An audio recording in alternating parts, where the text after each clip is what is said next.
un tema un poquito más complicado, pero que ustedes van a entender perfectamente bien, y que tiene que ver con los procesos de formación de las rocas metamórficas, como las de la Isla de la Juventud y otros lugares, bueno, también como el Escambray y otros ejemplos que veremos más adelante. Se trata del proceso cuando dos placas tectónicas coinciden una frente a otra y una de ellas se hunde por debajo de la anterior. Aquí tenemos una tomografía de nuestro planeta en la actualidad entre el Océano Pacífico y el continente norteamericano, y ven como una placa en color azul más fría se hunde por debajo de la otra placa situada al este. Es decir, hay una placa de origen pacífico que se está hundiendo por debajo de la placa norteamericana que está situada al este de la anterior. Estos procesos generan una serie de transformaciones en las rocas situadas en el contacto. En general, la placa superior tiende a recalentarse en este proceso, genera magmas y produce los volcanes que estudiaremos en otras clases, pero que también vimos en clases anteriores.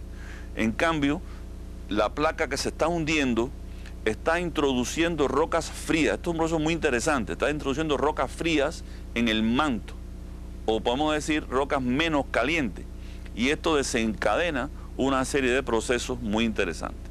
Para estudiar estos procesos, para poderlos entender, porque sencillamente lo hemos estudiado en su aspecto morfológico, es decir, la forma que genera, también hemos estudiado los terremotos que generan estos procesos, los magmas en los volcanes. Se hizo un estudio matemático, o sea, se creó un modelo numérico por un matemático ruso, Taras Gereja, y tomando en cuenta los parámetros de temperatura, es decir, las fórmulas de transmisión de temperatura, las fórmulas de transmisión de la viscosidad, los cambios de viscosidad, y las fórmulas que tienen que ver con la transmisión de esfuerzo y el movimiento. Combinando todo esto, creó un modelo del manto superior de la Tierra y la corteza, y mediante cálculos matemáticos, asignando a cada punto de este gráfico un conjunto de fórmulas que lo caracterizaban, tanto en el espacio como en sus transformaciones de temperatura, presión, etcétera, pues creó un modelo gráfico que no es un dibujo animado. O sea, no podemos ver que esto es un dibujo animado. Esta animación que les voy a mostrar está generada por fórmulas matemáticas, es decir, un proceso de cálculo matemático en una supercomputadora que va a generar todo este proceso. Quiero que tomen atención en un punto. Observen las curvas que tienen valores 1200, 800, 400 grados centígrados. Ese es el gradiente normal de temperatura, de aumento de temperatura que hay cuando uno, digamos, penetra en la profundidad de la Tierra. Observen que ese gradiente se altera donde una placa penetra por debajo de la otra. Es decir, rocas que están menos calientes se hunden en el manto. Esto es un proceso muy interesante, y este proceso le hemos llamado subducción. Por una parte, observen más a la izquierda que el calor del manto asciende y genera los procesos de extensión de la corteza, formación de corteza oceánica que estudiaremos posteriormente, y de otra parte, pues esto da lugar a que se hunda la corteza fría, allí donde ustedes ven el contacto de una corteza con la otra, de una placa con la otra, y esta pues penetre en la profundidad de la Tierra. Vamos a ver esto en una animación.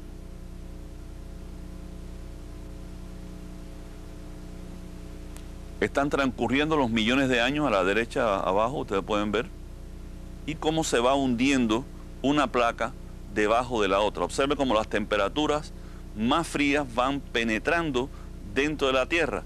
Los puntos, estos cuadritos rojos y azul, pues representan macizos rocosos. Por ejemplo, puede ser la Isla de la Juventud, puede ser el Escambray. En un punto dado ellos no pueden seguir bajando, la densidad no se lo permite. Son rocas poco densas que contienen mucha agua, muchos gases mezclados con los minerales que la caracterizan, y entonces comienzan a regresar a la superficie. Fíjense qué interesante como estos macizos rocosos bajaron hasta un punto en el manto donde volvieron a regresar a la superficie. Gracias a eso, o debido a eso, nosotros tenemos en los macizos metamórficos superficiales muestras de cuáles son las temperaturas y presiones que ocurren en la profundidad. O sea, la roca va a la profundidad, registran los minerales, las condiciones de temperatura y presión allá abajo, y entonces se recupera, después suben a la superficie y los minerales traen esa marca, esa huella de las presiones y temperaturas que soportaron en la profundidad. Otra cosa interesante que deben notar aquí es cómo la placa descendente se partió en dos partes. Una está como hundiéndose, está a plomo, a peso de plomo, hundiéndose en el manto que va a llegar hasta el núcleo. En tanto se ha formado como una ventana del manto que recalienta las rocas en la superficie. Estos procesos se conocían de su existencia debido a los cálculos petrológicos, el estudio de los minerales, las rocas. Sin embargo, mediante este proceso numérico, pues se pudo ver en realidad dentro de una animación cómo tiene lugar esto en la naturaleza. Ya les decía que estos cálculos se basan en fórmulas físicas y fórmulas matemáticas. Observen otro método que tienen los petrólogos para caracterizar el movimiento de las rocas desde la superficie hasta la profundidad. Son los gráficos de presión P, temperatura T y tiempo.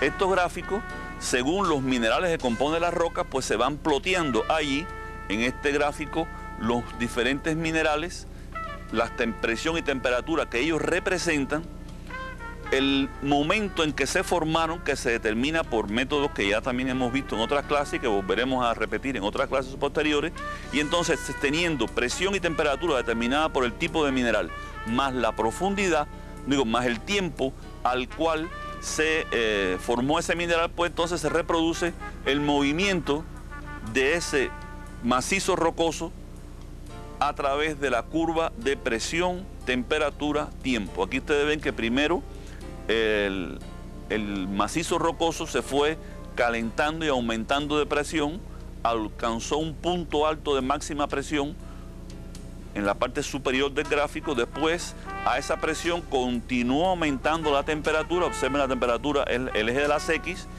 y fue bajando la presión hasta que volvió a la superficie, que se llama exhumación.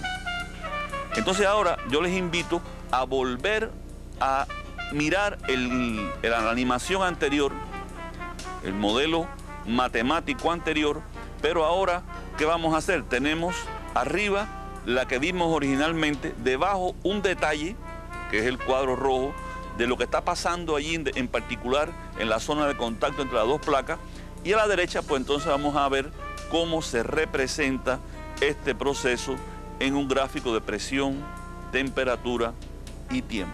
Vamos entonces a observar esto.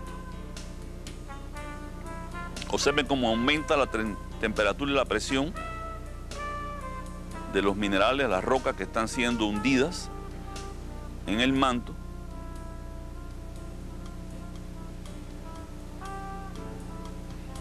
Alcanzan un máximo que queda marcado en los minerales y comienza un proceso, ¿no ven?, de un poco mayor de recalentamiento. O sea, se mueven a la derecha en el eje de las X, pero se van levantando hacia la superficie terrestre. Fíjense que cuando baja este gráfico, pues quiere decir que los bloques están subiendo, como pueden ver en los otros gráficos de la animación. Y llega un punto en que ocurre lo que se llama la exhumación, y es cuando la roca alcanza profundidades cercanas a la superficie terrestre, donde las presiones y temperaturas pues son muy bajas. A través de este gráfico, pues ustedes pueden darse cuenta cómo los geólogos son capaces de reconstruir la historia de las rocas metamórficas, determinando las características de los minerales que la componen, y también obteniendo la antigüedad, el tiempo que hace que se formaron dichos minerales. Aquí tenemos un gráfico elaborado para lo que se llama el terreno Pinus. Desde el punto de vista geológico, la isla de la Juventud se le llama terreno porque es un fragmento de roca que se formó en un lugar distinto al actual y que llegó a su sitio presente mediante movimientos tectónicos, mediante traslaciones debido a la deriva de los continentes. Por eso se llama terreno, es el término terreno. y se le llamó pinos para utilizar un término más sencillo a la hora de referirse a. O sea, cuando decimos terreno pinos, nos estamos refiriendo a las rocas metamórficas de la isla de la Juventud. Yo les decía que la parte occidental tiene rocas menos metamórficas, de más bajo grado de metamorfismo, y la región oriental de más alto grado de metamorfismo. Ahí ven ustedes en el gráfico las dos curvas que caracterizan el proceso de metamorfismo de esta roca. La curva de la derecha, pues, es la que está caracterizando a las rocas de más alto grado de metamorfismo, que alcanzaron hasta 50 kilómetros de profundidad y temperaturas de 700, 750 grados centígrados. Por supuesto, las rocas de la región occidental, las llamadas filitas y esquistos que ustedes vieron en el mapa anterior, pues alcanzaron presiones y temperaturas menores y pues de ese modo se exhumaron en los últimos 50 millones de años, hace aproximadamente 50 millones de años alcanzaron la superficie terrestre, en tanto que las rocas de más alto grado de metamorfismo alcanzaron la superficie terrestre hace 60 a 66 millones de años. Observen bien cómo estos gráficos nos dan una clara visión de la evolución geológica de un terreno metamórfico. Esto es extremadamente interesante, son resultados que hoy tenemos y que se deben al desarrollo de la tecnología y también al desarrollo de una serie de métodos que, por ejemplo, se realizan ensayos con las rocas metamórficas y con los minerales metamórficos. ¿En qué consisten los ensayos?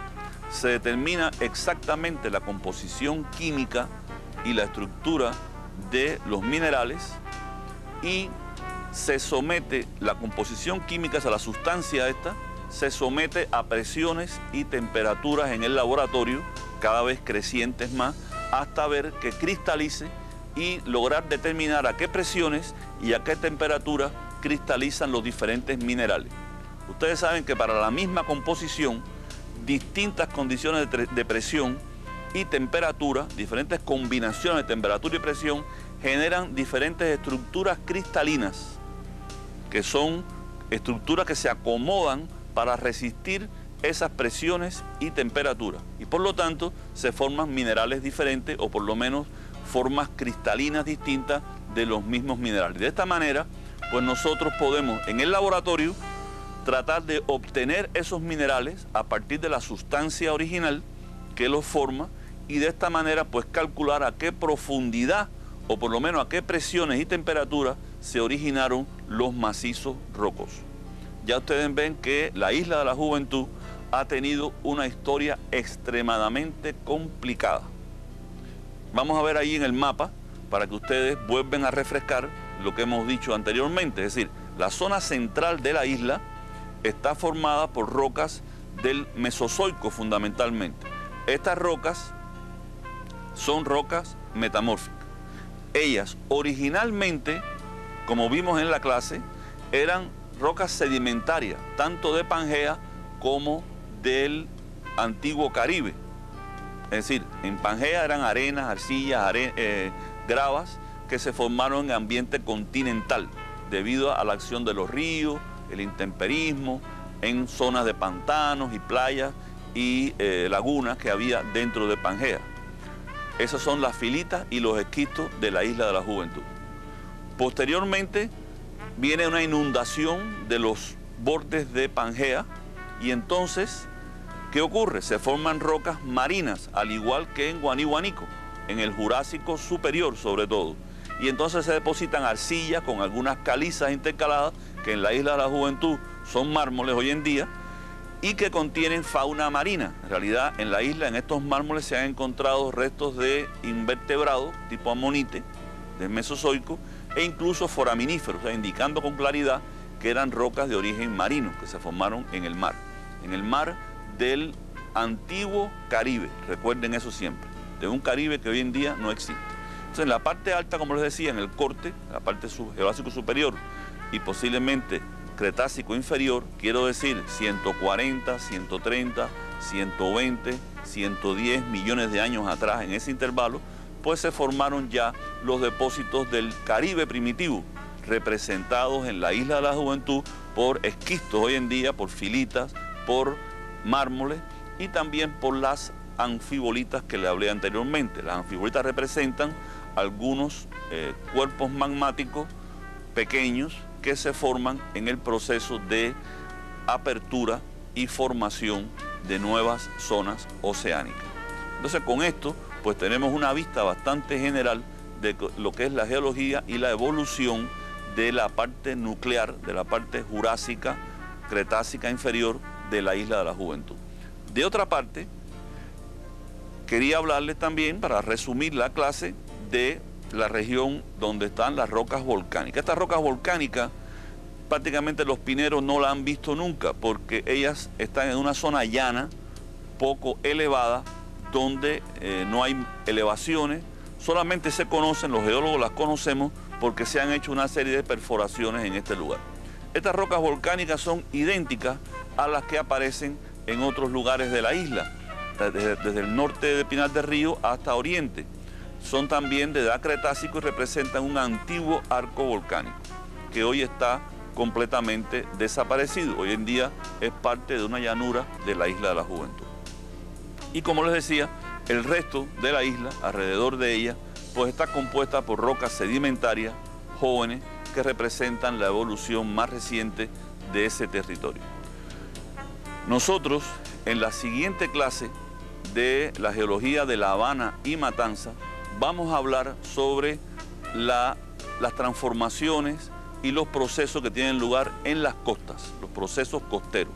Debido a ello, pues le vamos a prestar más atención al estudio de estos tipos de ambientes y rocas que hoy constituyen, que hoy en día circunvalan lo que es la Isla de la Juventud y que forman depósitos bastante jóvenes.